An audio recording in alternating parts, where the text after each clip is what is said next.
Sziasztok! A most következő témát sokan az áltudományok kategóriájába sorolják, mert spirituális vonatkozásai miatt elfből elvetik hitelességét, és inkább az ezotéria területére száműzik. Bár manapság az emberek egyre nyitottabbak a rezgések és energiák fontosságával kapcsolatos kutatásokra és elképzelésekre, a programozott víz vagy az emlékező víz fogalmak a legtöbbeknél még mindig kiverik a biztosítékot.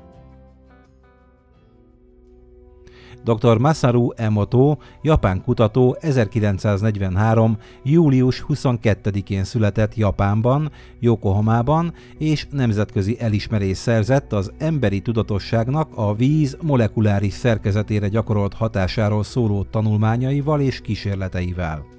Dr. Emoto nemzetközi kapcsolatokból szerzett diplomát a Yokohama Municipal University-n, valamint 1992-ben az alternatív gyógyászat doktora lett. 1986-ban megalapította az International Health Medical vállalatot, majd 1989-ben kizárólagos jogot kapott a mágneses rezonancia analizátor, egy Ronald Weinstock által szabadalmaztatott készülék forgalmazására. E készülék képes volt érzékelni például egy emberi hajszál körüli mágneses mezőt, és szinte bármilyen betegséget diagnosztizálni. Ugyanebben az évben átnevezte a készüléket Vibrationometerre, amelynek maga is üzemeltetője lett, és nagyjából ekkor kezdte felismerni, hogy teljes világunk gyakorlatilag különböző frekvenciájú rezgésekből áll.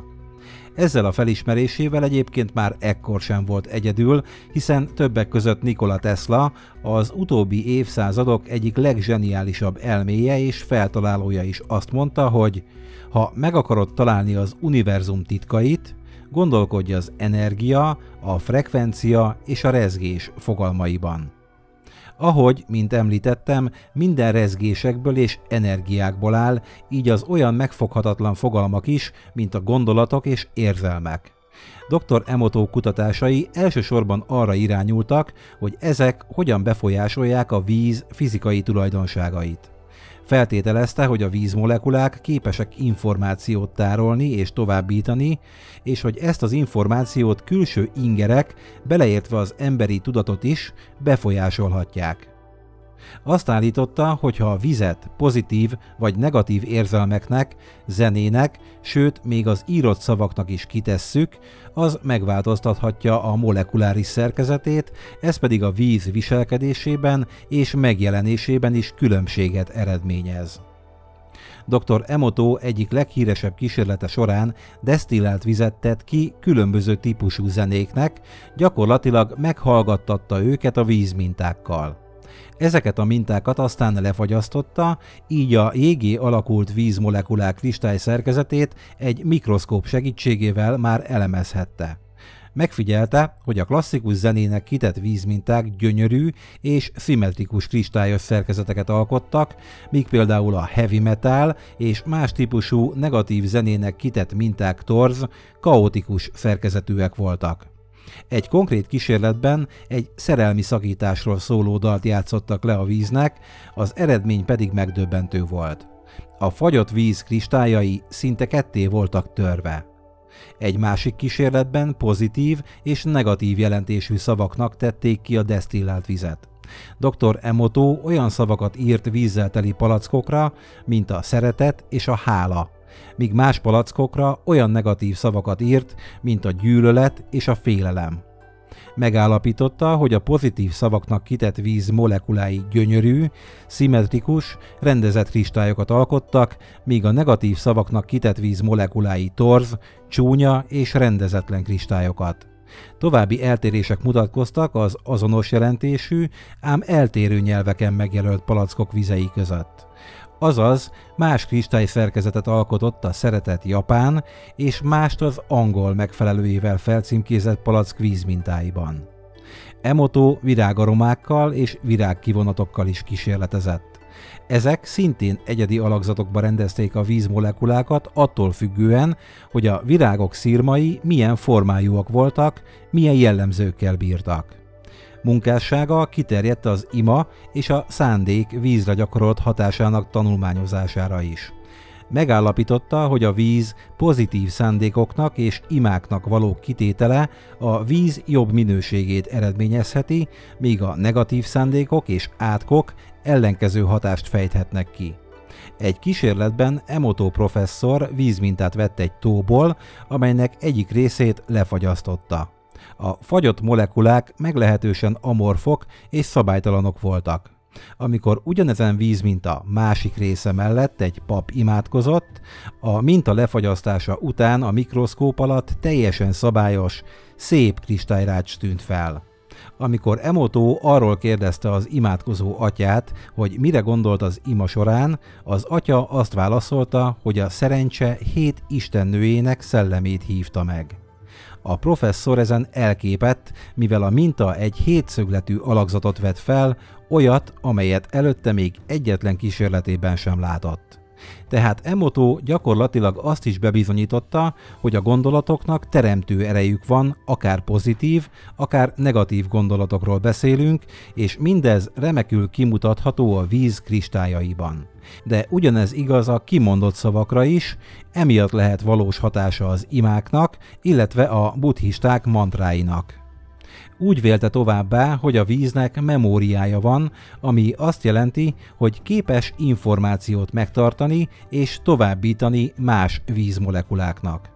Ha abból indulunk ki, hogy az emberi test mintegy 70%-a vízből áll, akkor nagyon nem mindegy, hogy milyen körülmények között, milyen közegben és milyen minőségű gondolatok és érzelmek közepette fogyasztjuk el mindennapi vízmennyiségünket. Megdöbbentő módon például a klórral kezelt csapvízben, vagy éppen a mikrohullám hatásának kitett vízben sem alakul ki kristályszerkezet.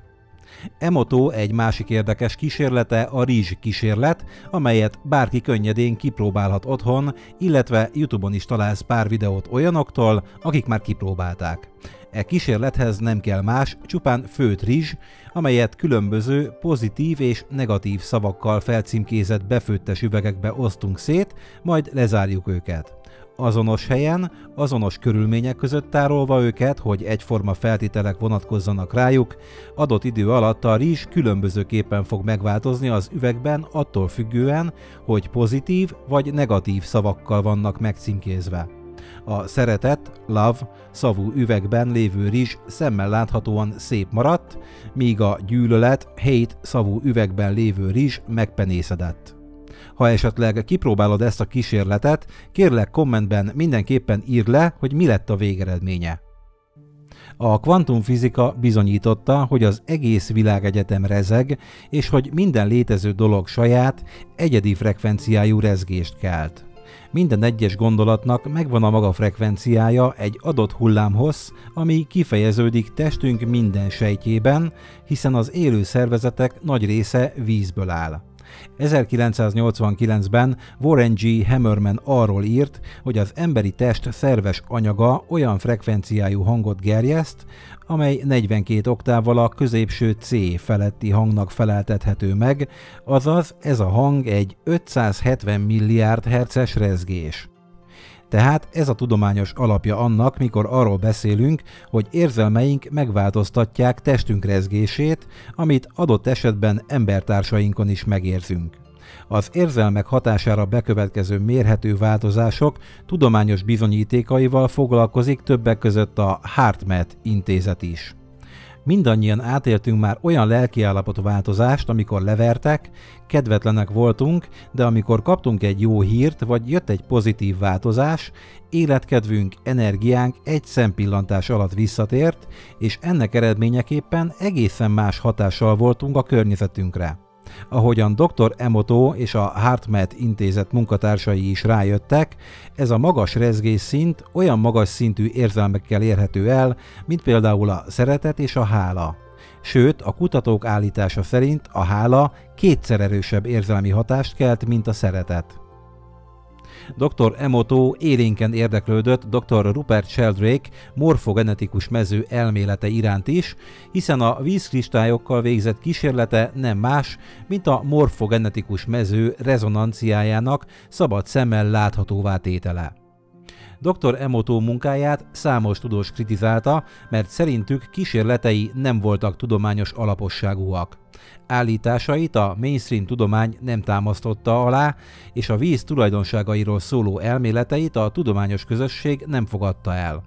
E kritikák ellenére dr. Emoto munkássága jelentős hatást gyakorolt a populáris kultúrára, és elképzelései sok embert inspiráltak világszerte.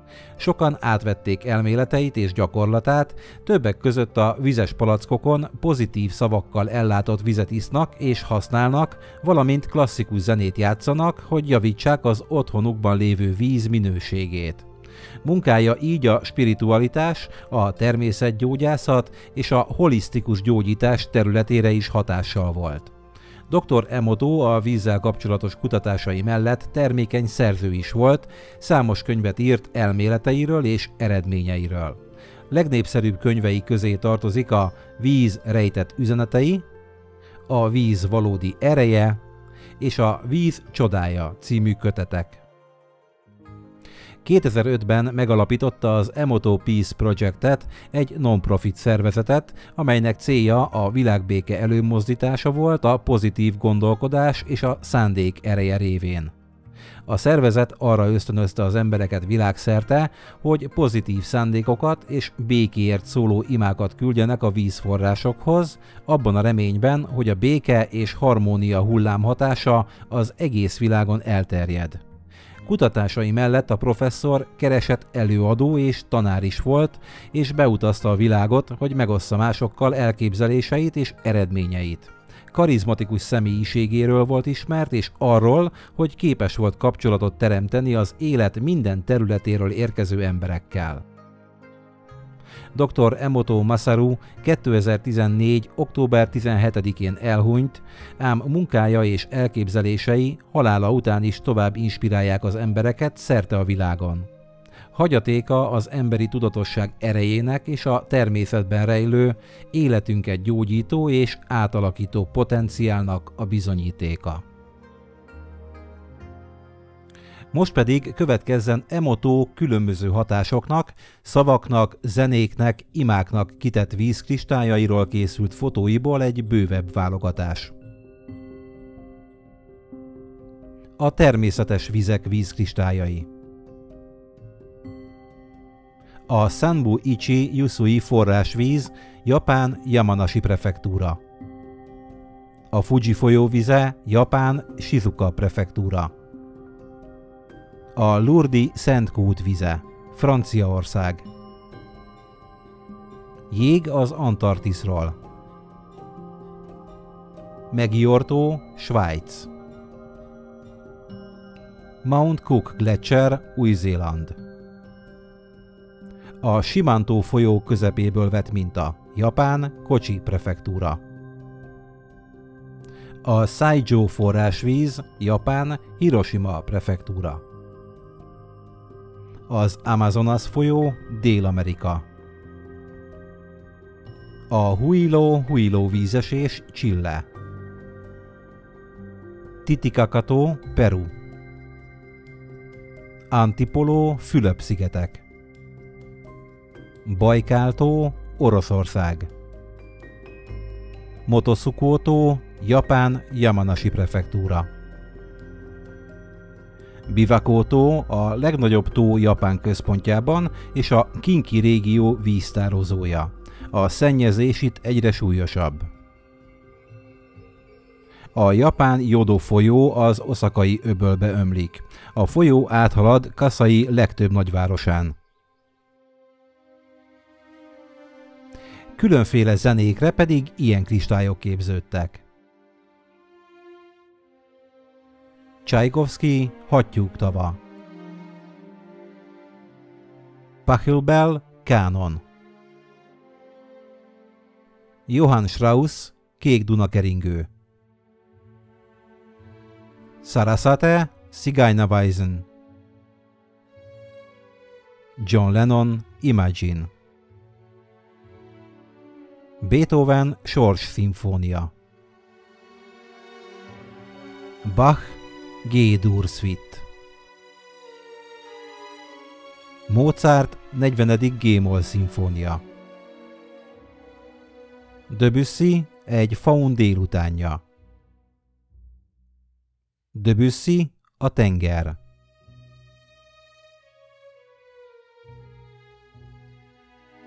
Mendelssohn esküvői nyitány. A Muzsika hangja című film egyik betétdala az Edelweiss. Amazing Grace egyházi ének. Smetana Moldva. Schubert Ave Maria.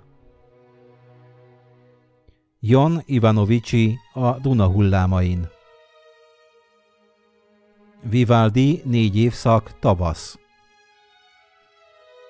Vivaldi 4 évszak nyár. Vivaldi 4 évszak ősz. Vivaldi 4 évszak tél. Beethoven 6. szimfónia Pastorál. Kavacsi néptánc népzene.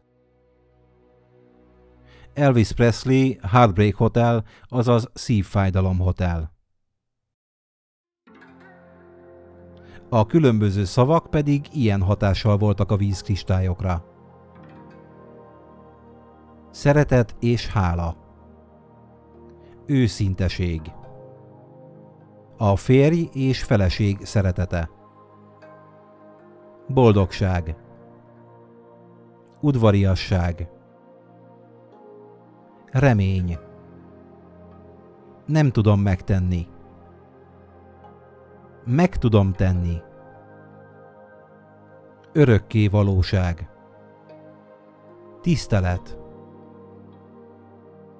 Rendben van. Barát. Hányá Shingyo, buddhista mantra. Namu Amida Butsu, buddhista mantra. Namu Myoho Renge Kyo, buddhista mantra. Az univerzum. Viszlát. Kölcsönös szeretet. Köszönöm. Tibeti szútra. Teréz anya.